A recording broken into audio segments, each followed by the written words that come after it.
নূর Islamic scribe চ্যানেলে আপনাদের সবাইকে স্বাগত। চ্যানেলটি সাবস্ক্রাইব করে আপনারা পাশে থাকবেন। আপনি কি কখনো এমন কোনো স্বপ্ন দেখেছেন যেটা দেখে মনে হয়েছে এটা হয়তো শুধু স্বপ্ন নয়, এর মধ্যে কোনো বিশেষ ইঙ্গিত আছে? অনেক মানুষ বলে তারা জীবনে বড় সফলতা বা ধনী হওয়ার আগে একটি অদ্ভুত স্বপ্ন দেখেছিল। কিন্তু প্রশ্ন হলো, ইসলাম কি সত্যিই বলে যে কোনো বিশেষ স্বপ্ন দেখলে মানুষ ধনী হয়ে যায়, নাকি এগুলো মানুষের ভুল ধারণা? কোরআন ও হাদিসে স্বপ্ন সম্পর্কে কি বলা হয়েছে? কোন স্বপ্ন আল্লাহর পক্ষ থেকে আসে আর কোনটা শয়তানের ধোঁকা? আজকের এই আলোচনায় আমরা জানব স্বপ্নের প্রকৃত রহস্য এবং বুঝব ধনী হওয়ার আসল রহস্য কোথায় লুকিয়ে আছে। তাই ভিডিওটি শেষ পর্যন্ত দেখুন, কারণ শেষের দিকে এমন একটি বিষয় জানবেন যা আপনার জীবনের চিন্তা ভাবনাই বদলে দিতে পারে ইনশাআল্লাহ। স্বপ্ন মানুষের জীবনের একটি রহস্যময় অংশ। ঘুমের সময় মানুষ এমন অনেক কিছু দেখে যা বাস্তবে কখনো ঘটেনি, আবার কখনো এমন কিছু দেখে যা পরে সত্যি হয়ে যায়। ইসলামে স্বপ্নকে পুরোপুরি অস্বীকার করা হয়নি, বরং এটাকে একটি বাস্তব অভিজ্ঞতা হিসেবে গ্রহণ করা হয়েছে। আমাদের প্রিয় নবী হযরত মুহাম্মদ সাল্লাল্লাহু আলাইহি ওয়াসাল্লাম বলেছেন, ভালো স্বপ্ন আল্লাহর পক্ষ থেকে আসে আর খারাপ স্বপ্ন শয়তানের পক্ষ থেকে আসে। এর মানে হলো, সব স্বপ্ন একই ধরনের নয়। কিছু স্বপ্ন মানুষের মনে শান্তি এনে দেয় এবং তাকে ভালো কাজের দিকে উৎসাহিত করে, আবার কিছু স্বপ্ন মানুষকে ভয় দেখায় বা দুশ্চিন্তা সৃষ্টি করে। তাই ইসলাম মানুষকে শিক্ষা দেয় যে স্বপ্নকে গুরুত্ব দিতে হবে, কিন্তু অন্ধভাবে বিশ্বাস করা যাবে না। কোরআনে স্বপ্নের একটি বিখ্যাত ঘটনা হলো হযরত ইউসুফ আলাইহিস সালামের স্বপ্ন। ছোটবেলায় তিনি একটি স্বপ্ন দেখেছিলেন যেখানে তিনি দেখেন সূর্য, চাঁদ এবং 11টি তারা তাকে সিজদা করছে। সেই সময় তিনি এই স্বপ্নের প্রকৃত অর্থ বুঝতে পারেননি, কিন্তু বহু বছর পরে যখন তিনি মিশরের একজন ক্ষমতাবান শাসক হলেন এবং তার পরিবার তার সামনে সম্মান প্রদর্শন করল, তখন সেই স্বপ্নের অর্থ পরিষ্কার হয়ে যায়। এই ঘটনা আমাদের শেখায় যে কিছু স্বপ্ন আল্লাহর পক্ষ থেকে বিশেষ ইঙ্গিত হতে পারে, তবে এমন স্বপ্ন খুবই বিরল এবং সব মানুষের জীবনে এমনটা ঘটে না। ইসলামে বলা হয়েছে স্বপ্ন সাধারণত 3 ধরনের হয়। কিছু স্বপ্ন আসে আল্লাহর পক্ষ থেকে, যেগুলো মানুষের মনে শান্তি ও আশা সৃষ্টি করে। কিছু স্বপ্ন আসে শয়তানের পক্ষ থেকে, যা মানুষকে ভয় দেখায় বা বিভ্রান্ত করে। আবার কিছু স্বপ্ন মানুষের নিজের চিন্তাভাবনার প্রতিফলন। মানুষ সারাদিন যা নিয়ে চিন্তা করে, অনেক সময় রাতে সেই চিন্তাগুলোই স্বপ্ন হয়ে দেখা দেয়। এই কারণে ইসলাম মানুষকে বলে যে সব স্বপ্নকে সত্য বা ভবিষ্যতের ইঙ্গিত মনে করা ঠিক নয়, বরং স্বপ্নকে বুঝতে হলে ধৈর্য ও জ্ঞান প্রয়োজন। অনেক মানুষ বিশ্বাস করে যে স্বপ্নে যদি সোনা, টাকা, বড় বাড়ি বা ধন সম্পদের দৃশ্য দেখা যায়, তাহলে ভবিষ্যতে সে ধনী হয়ে যাবে। কিন্তু ইসলামের শিক্ষা অনুযায়ী শুধু স্বপ্ন দেখে কেউ ধনী হয় না।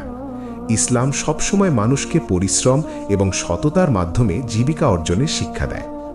মহান আল্লাহ কোরআনে বলেছেন, মানুষের জন্য তাই আছে যা সে চেষ্টা করে। তাই যদি কেউ শুধু স্বপ্ন দেখে বসে থাকে এবং বাস্তবে কোনো চেষ্টা না করে, তাহলে তার জীবনে বড় পরিবর্তন আসবে না। স্বপ্ন অনুপ্রেরণা দিতে পারে, কিন্তু সফলতা আসে পরিশ্রম থেকে। ইসলামের ইতিহাসে অনেক ধার্মিক মানুষ স্বপ্নের মাধ্যমে অনুপ্রেরণা পেয়েছেন, কিন্তু তারা কখনোই স্বপ্নের উপর পুরো জীবন নির্ভর করেননি। তারা কঠোর পরিশ্রম করেছেন, আল্লাহর উপর ভরসা রেখেছেন এবং সবসময় হালাল পথে চলার চেষ্টা করেছেন। এই কারণেই তাদের জীবনে বরকত এসেছে। ইসলাম মানুষকে শেখায় যে স্বপ্ন যদি ভালো হয়, তাহলে আল্লাহর শুকরিয়া আদায় করতে হবে এবং সেই স্বপ্নকে ভালোভাবে মনে রাখতে হবে। কিন্তু খারাপ স্বপ্ন দেখলে আল্লাহর কাছে আশ্রয় চাইতে হবে এবং সেই স্বপ্ন অন্যদের কাছে বলা উচিত নয়। আরেকটি গুরুত্বপূর্ণ বিষয় হল, স্বপ্নের সঠিক ব্যাখ্যা দেওয়া খুব সহজ কাজ নয়। ইতিহাসে দেখা যায় হযরত ইউসুফ আলাইহিস সালাম ছিলেন এমন একজন নবী যাকে আল্লাহ স্বপ্নের ব্যাখ্যার বিশেষ জ্ঞান দিয়েছিলেন। তাই সাধারণ মানুষ যদি কোনো স্বপ্ন দেখে, তাহলে সেটার অর্থ নিজের মতো করে নির্ধারণ করা সবসময় সঠিক নাও হতে পারে। অনেক সময় মানুষ ভুল ব্যাখ্যা করে অযথা আশা বা ভয় তৈরি করে ফেলে। এজন্য ইসলামী আলেমরা বলেন, স্বপ্নকে সবসময় কোরআন ও হাদিসের আলোকে বুঝতে হবে। অনেক মানুষ জানতে চায়, স্বপ্ন কি সত্যিই মানুষের ভাগ্য পরিবর্তন করতে পারে? ইসলামের দৃষ্টিতে মানুষের ভাগ্য নির্ধারণ করেন মহান আল্লাহ। তিনি চাইলে যে কাউকে ধনী করতে পারেন এবং চাইলে কাউকে গরিব রাখতে পারেন, কিন্তু আল্লাহ মানুষকে চেষ্টা করার নির্দেশ দিয়েছেন। যখন মানুষ পরিশ্রম করে, দোয়া করে এবং আল্লাহর উপর ভরসা রাখে, তখন তার জীবনে বরকত আসে। তাই ধনী হওয়ার আসল রহস্য কোনো স্বপ্নের মধ্যে নয়, বরং মানুষের ঈমান, পরিশ্রম এবং আল্লাহর রহমতের মধ্যে লুকিয়ে আছে। অনেক সময় স্বপ্ন মানুষের হৃদয়কে আল্লাহর দিকে ফিরিয়ে দেয়। কেউ যদি স্বপ্নে এমন কিছু দেখে যা তাকে নিজের ভুল বুঝতে সাহায্য করে, তাহলে সেটি তার জীবনের জন্য একটি বড় শিক্ষা হতে পারে।